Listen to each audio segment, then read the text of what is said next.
So ముందుగా I think Eshwar గారు choreographer, ఆయన కంప్లీట్గా మాటల్లో పడిపోయారు. ప్లీజ్ కొంచెం స్టెప్పుల్లో కూడా పాడొచ్చు, రండి సో ఈశ్వర్ గారు ఈ సినిమాలోని hero introduction song, the theme సాంగ్కి కొరియోగ్రఫీ అందించినటువంటి the most happening choreographer. And of course let me welcome Ravi Varma garu also here.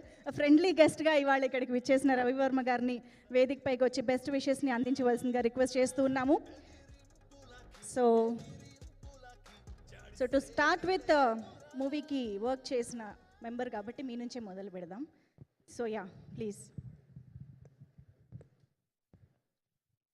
Respected media and guest అందరికీ నమస్కారం, గుడ్ ఈవినింగ్. ది 100 సినిమా గురించి చెప్పాలంటే నాకు ఫస్ట్ సజ్జిదర్ సార్ గురించి మాట్లాడాలి. నాకు ఫస్ట్ టైం అంటే ఎప్పుడు కొరియోగ్రాఫర్స్కి హోల్ స్టోరీ చెప్పరు. ఫస్ట్ టైం నేను ది 100 కథ విన్నప్పుడు నాకు కూడా మొత్తం కథ చెప్పారు అనే ఫీలింగ్ ఇచ్చింది ఆ టైంలో నాకు.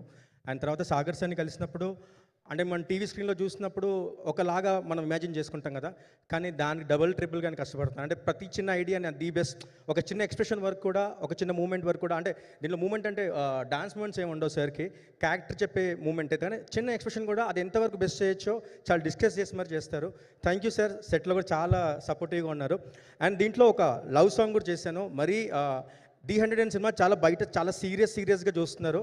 మరీ సీరియస్ సినిమా అని కాదు, విక్రాంత్ ఐపీఎస్కి చిన్న లవ్ స్టోరీ కూడా ఉంటుంది, అది మర్చిపోతున్నారు. మరీ అప్పటి నుంచి ఒకే సాంగ్ ప్లే చేస్తున్నారు, నాకు వినిపిస్తూ ఉంది. నేను ఒక లవ్ సాంగ్ కూడా చేశాను, దీంట్లో ఒక సీరియస్ సాంగ్ కూడా చేశాను.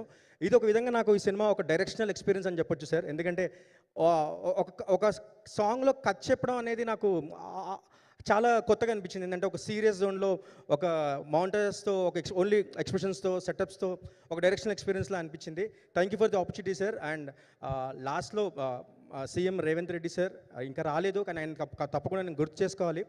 వచ్చినప్పుడు ఎట్లాగో అంటే నాలాంటి టెక్నీషియన్కి అవకాశం ఉండకపోవచ్చు మాట్లాడడానికి. ఈ ఈవెంట్ ఆయన ఎప్పుడైతే వస్తున్నారని తెలిసిన తర్వాత సార్, నాకు టీం అంతా తెలుసు కాబట్టి, ఎప్పుడైతే ఆయన వస్తున్నారని తెలిసిన తర్వాత నిన్న పవన్ సార్తో, ఈరోజు రేవంత్ రెడ్డి సార్తో పరిపూర్ణమైంది అనిపించింది సార్, కంప్లీట్ అయింది అనిపించింది సినిమా. టీం అందరికీ నాకు అందరికీ కలిపి all the best sir. Thank you so much. And now requesting Ravi Varma garu to please speak.